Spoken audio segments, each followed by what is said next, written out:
बच्चों, पिछले वीडियो में हमने देखा था साझेदारी फर्म के लेखांकन के अंतर्गत साझेदार क्या होता है, साझेदारी संलेख क्या है, उसमें उसकी जो प्रमुख बातें थी जो साझेदारी संलेख में लिखी थी, उसके अलावा अगर साझेदारी संलेख का अभाव है तो उस स्थिति में कौन से नियम लागू होंगे। अब इस वीडियो में हम यह देखेंगे कि साझेदारी के जब लेखे तैयार होते हैं तो उस समय कौन सी विशेष पहलू, कौन सी विशेष बातें हैं जो हमें ध्यान में रखना है।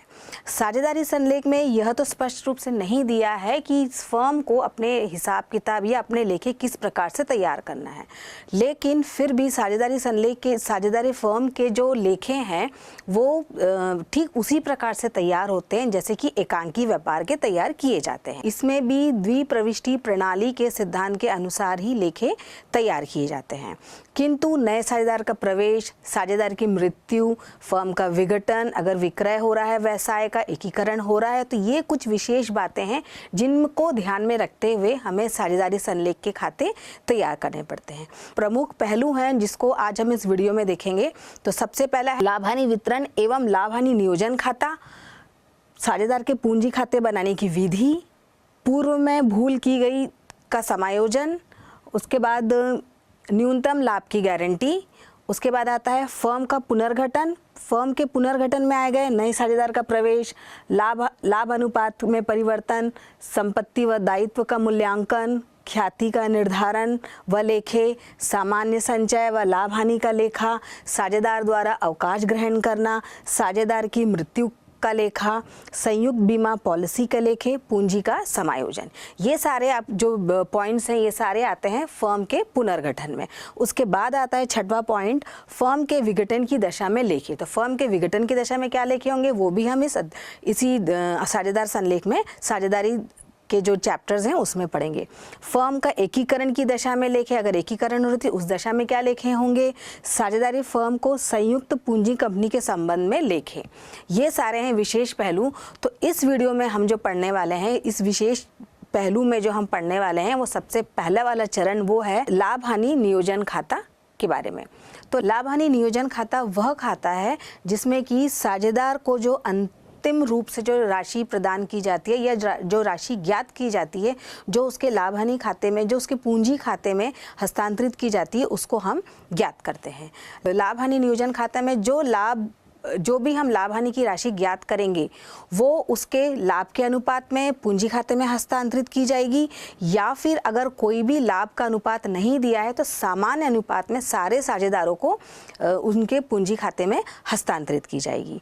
लाभ हानि नियोजन खाता में सारा समायोजन करने के बाद लाभ हानि की राशि ज्ञात की जाती है जो हम पूंजी खाते में हस्तांतरित करेंगे। लाभ हानि खाते के समायोजन में साझेदार का वेतन, साझेदार का बोनस, साझेदार को अगर कोई वेतन दे है वो, और बोनस, और उसके अलावा अगर पूंजी पर ब्याज है या आहरण पर ब्याज है, तो ये सारे समायोजन करने के बाद जो राशि निकलती है वह होती है लाभ हानि की राशि जो साझेदारों के पूंजी खाते में हस्तांतरित हमें करना रहता है। लाभ हानि खाता, लाभ हानि नियोजन खाता लाभ हानि खाते का ही विस्तार है। इसमें सारे समायोजन करने के बाद जो राशि निकलेगी वो ही राशि वितरित योग्य राशि कहलाती है जो हम साझेदार के पूंजी खाते में हस्तांतरित करते हैं। अब हम देखते हैं इसमें कि लाभ हानि नियोजन खाते की कुछ विशेषताएं हैं, उसके बारे में हम देखते हैं। सबसे पहले तो ये कि लाभ हानि नियोजन खाता एक अवास्तविक खाता है, नॉमिनल अकाउंट है जो हम 11वीं में भी पढ़ चुके हैं। और उसके बाद लाभ हानि नियोजन खाता लाभ हानि खाते के पश्चात तैयार किया जाता है, साझेदारी फर्म के द्वारा ही तैयार किया जाता है। इसमें लेखांकन भारतीय साझेदारी अधिनियम 1932 द्वारा प्रभावित होता है। लाभ हानि नियोजन खाते से पहले हम ये देखेंगे कि लाभ हानि का वितरण किस तरीके से हमको करना है। तो उसके बारे में हम ये देखेंगे कि यदि साझेदारी संलेख में कुछ भी नहीं बोला गया है लाभ हानि वितरण के बारे में, तो सारे साझेदारों में जो भी लाभ और हानि आएगा उसको समान अनुपात में वितरित की जाएगी। लेकिन यदि इसमें पहले से ही तय किया गया है कि लाभ हानि को किस अनुपात में वितरित करना है, तो लाभ हानि का विभाजन उसी अनुपात में किया जाएगा। मतलब ये कि लाभ हानि को उसी अनुपात में बांटा जाएगा जो साझेदारी संलेख में तय किया गया है। साझेदारी संलेख में अगर दिया है कि पूंजी के अनुपात में करना है तो पूंजी के अनुपात में, अगर बोला है सामान्य अनुपात में तो समान अनुपात में, और अगर बोला है कि निर्धारित अनुपात में तो निर्धारित अनुपात में। तो लाभ हानि का वितरण करने के 3 तरीके हैं, उसमें से एक है समान अनुपात, दूसरा है निर्धारित अनुपात और उसके बाद है पूंजी अनुपात। तो सबसे पहले हम देखते हैं कि समान अनुपात में लाभ हानि का वितरण कैसे किया जाएगा। अगर मान लीजिए उसमें कुछ भी नहीं बोला गया है, साझेदारी संलेख में कुछ भी नहीं बोला गया है कि हमको लाभ हानि का वितरण कैसे करना है, तो उसको समान अनुपात में करेंगे। समान अनुपात में कैसे किया जाएगा, मान लीजिए 3 साझेदार हैं अ, ब और स, और उनका जो लाभ आया है 24,000। अब इस 24,000 को तीनों साझेदारों में बांटना है, तो क्या करेंगे, 3 साझेदार हैं को 3 से भाग दे देंगे। 3 से भाग देने के बाद 8,000 आएगा। तो 8,000 जो है समान रूप से तीनों में बट जाएगा, मतलब तीनों में वितरित की जाएगा। हमने अ को भी 8,000 मिलेगा, ब को भी 8,000 मिलेगा और स को भी 8,000 मिलेगा। तो ये था समान अनुपात में लाभ हानि का वितरण कैसे करना है। दूसरा हम देखते हैं निर्धारित अनुपात में। निर्धारित अनुपात से मतलब ये है कि अगर साझेदारी संलेख में कुछ तय हुआ है, साझेदारों के बीच में अगर कुछ तय हुआ है कि हमको इसी अनुपात में लाभ हानि का विभाजन करना है, तो जो भी निर्धारित की गई अनुपात रहेगी उसी अनुपात में लाभ हानि का विभाजन करेंगे। अब इसमें मान लीजिए 3 साझेदार हैं अ, ब और स, फिर से इनको 16,000 ही उनको अगर अनुपात में बांटना है और उसमें अनुपात दिया हुआ है 2:3:3, मतलब अ को 2 अनुपात मिलेगा, ब को 3 अनुपात मिलेगा और स को 3 अनुपात मिलेगा। तब उस दशा में लाभ का बंटवारा किस प्रकार से किया जाएगा उसको हम देखते हैं। सबसे पहले तो हम देखेंगे 2, 3 और 3, तो 2 + 3 कितना हो जाएगा, 8 हो जाएगा, 8 आ जाएगा। तो उस 8 को हम 16,000 से भाग देंगे। 16,000 से हमने 8 को भाग दिया तो 2,000 आया। अब उस 2,000 को जो अनुपात दिया है, संभावित जो भी क्रमशः में जो भी दिया है अनुपात, उस अनुपात में हम गुणा करते जाएंगे। मतलब अ को मिलेगा 2,000 × 2 4,000, ब को मिलेगा 2,000 × 3 6,000, स को भी मिलेगा 2,000 × 3 6,000। जब इन तीनों को टोटल करेंगे तो 16,000 आएगा। तो ये था कि अगर कुछ अनुपात निर्धारित की गई है तो उस स्थिति में लाभ का विभाजन कैसा किया जाएगा। तीसरी स्थिति है पूंजी के अनुपात में। साझेदारी संलेख में यह तय किया गया है कि साझेदार को लाभ का वितरण पूंजी के अनुपात में ही करना है। लाभ हानि का वितरण पूंजी के अनुपात में ही करना है। तो उस समय यह देखा जाएगा कि पूंजी कौन सी होगी, प्रारंभिक पूंजी होगी कि अंतिम पूंजी होगी। तो वो देखकर पूंजी के अनुपात में लाभ हानि का वितरण करेंगे। अब यहाँ मान लीजिए 3 साझेदार है अ, ब और स। एक की पूंजी है 20,000, एक की पूंजी है 30,000 और एक की पूंजी है 50,000।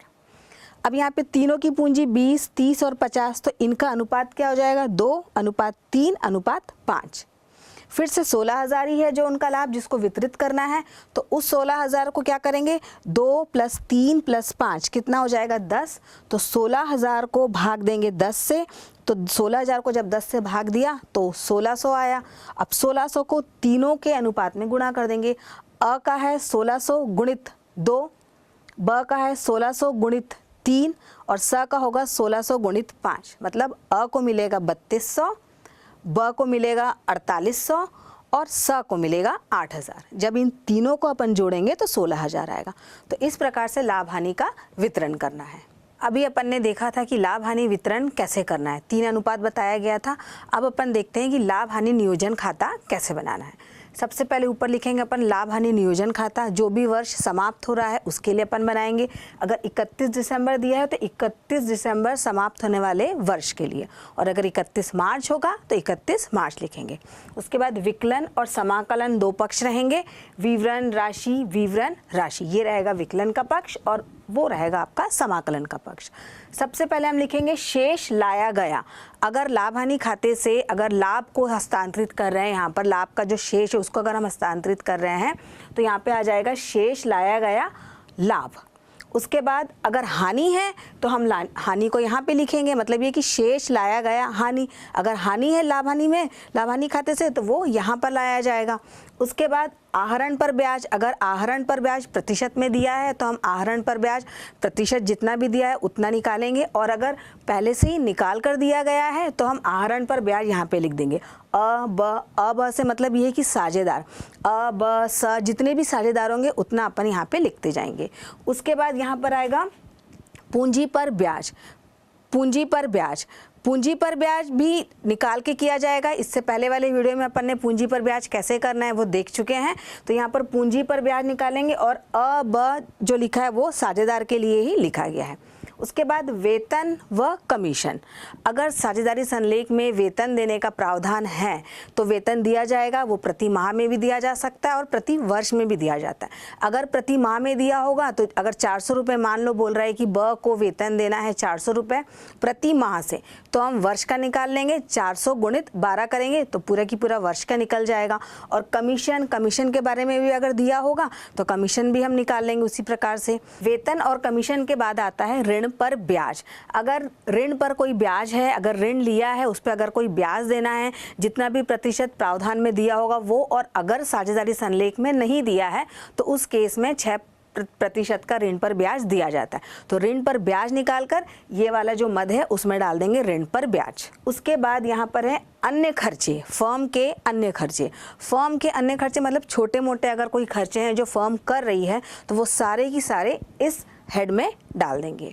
उसके बाद लास्ट में अगर मान लीजिए लाभ होता है तो उसको हम साझेदार के पूंजी खाते में हस्तांतरित करेंगे। फिर यहाँ पर पूंजी खाता और चालू खाता। और अगर हानि है तो हानि को हम यहाँ पे लिखेंगे। हानि हस्तांतरित होगा किसके, साझेदार के पूंजी खाते में। सेम ऐसे ही अगर पूंजी है तो पूंजी, और अगर चालू खाते में हस्तांतरित हो रहा है तो चालू। अब यहाँ पे पूंजी खाता भी दिया है और चालू खाता भी दिया है तो उसके भी दो कंडीशंस है। अगर मान लीजिए साझेदारों के पूंजी फिक्स्ड है या फिर फ्लक्चुएटिंग है, मतलब कि स्थायी है और अगर परिवर्तनशील है। अगर स्थायी पूंजी होती है, अगर स्थायी पूंजी लेकर आ रहा है साझेदार तो उस केस में दो अकाउंट बनते हैं। एक होता है साझेदारों का पूंजी खाता और दूसरा होता है साझेदारों का चालू खाता। अगर वो स्थायी पूंजी ला रहा है तो हम चालू खाते में हस्तांतरित करेंगे, और अगर परिवर्तनशील पूंजी लाएगा तो उस केस में एक ही अकाउंट बनता है, पूंजी का भी बनेगा और चालू का भी बनेगा। तो उस केस में हम जो भी लाभ या हानि होगा उसको पूंजी खाते में हस्तांतरित करेंगे। लाभ हानि नियोजन खाता में जो तीसरा वाला टॉपिक था वेतन व कमीशन। वेतन के लिए अगर साझेदारी संलेख में यह कहा जाएगा कि वेतन एक निश्चित दर पे एक निश्चित अमाउंट देना है तो उस केस में वेतन जितना भी दिया होगा क्वेश्चन में उतना हम यहाँ पे लिख देंगे। लेकिन अगर कमीशन के लिए कुछ बोला जाएगा कि कमीशन, जब भी कमीशन की गणना कमीशन देने के पश्चात आए हुए लाभ पर देना है तो उस केस में कमीशन की जो गणना होगी वो दो प्रकार से होती है। पहला यह है कि जब कमीशन की गणना एक निश्चित दर से आए हुए लाभ पर कमीशन घटाने के पूर्व देने का प्रावधान है तो उस केस में उसका सूत्र क्या होगा, कमीशन बराबर शुद्ध लाभ गुणित दर बटे 100। तो जो भी शुद्ध लाभ निकलेगा कमीशन घटाने के पश्चात या वेतन घटाने के पश्चात तो जो भी रहेगा उसको हम वो रहेगा शुद्ध लाभ, और उस पर हम जो भी दर दी होगी कमीशन की उसको उस पर निकालेंगे।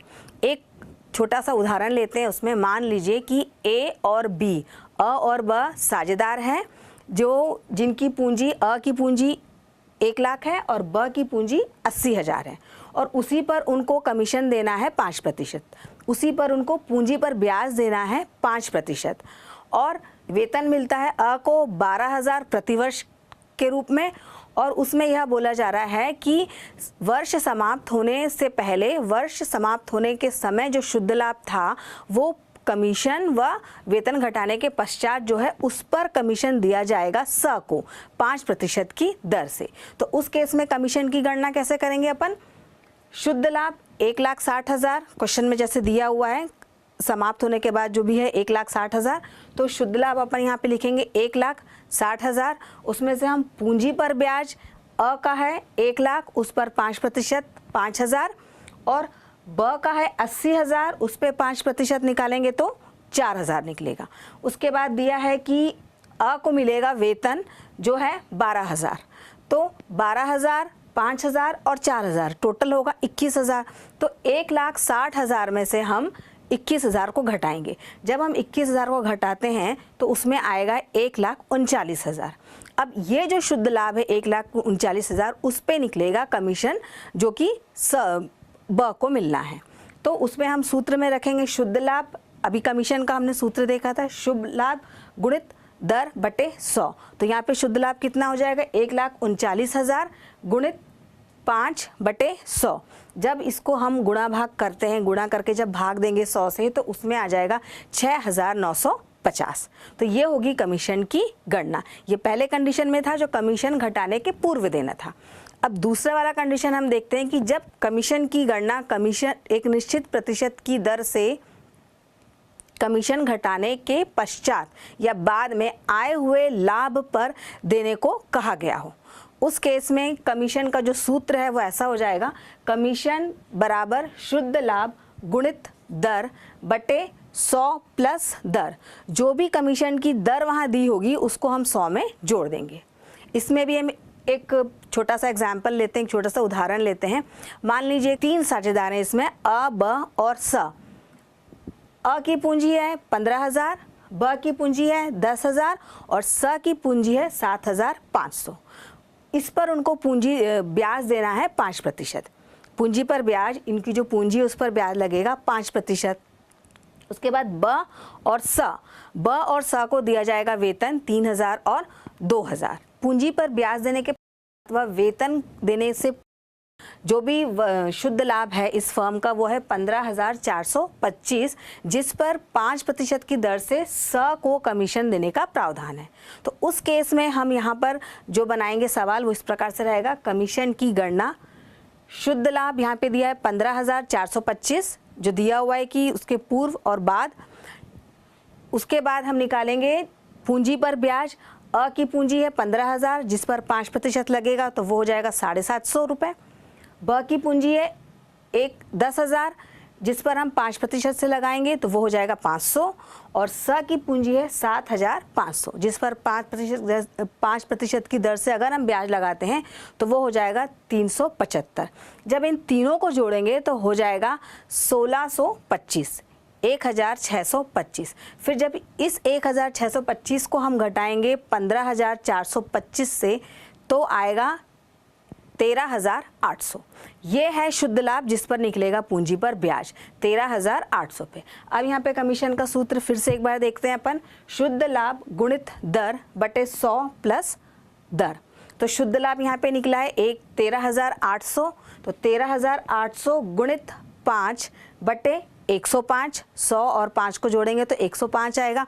जब इसको हम गुणा और भाग करेंगे तो आएगा 657.14। तो यह है 2 प्रकार से कमीशन की गणना करने का।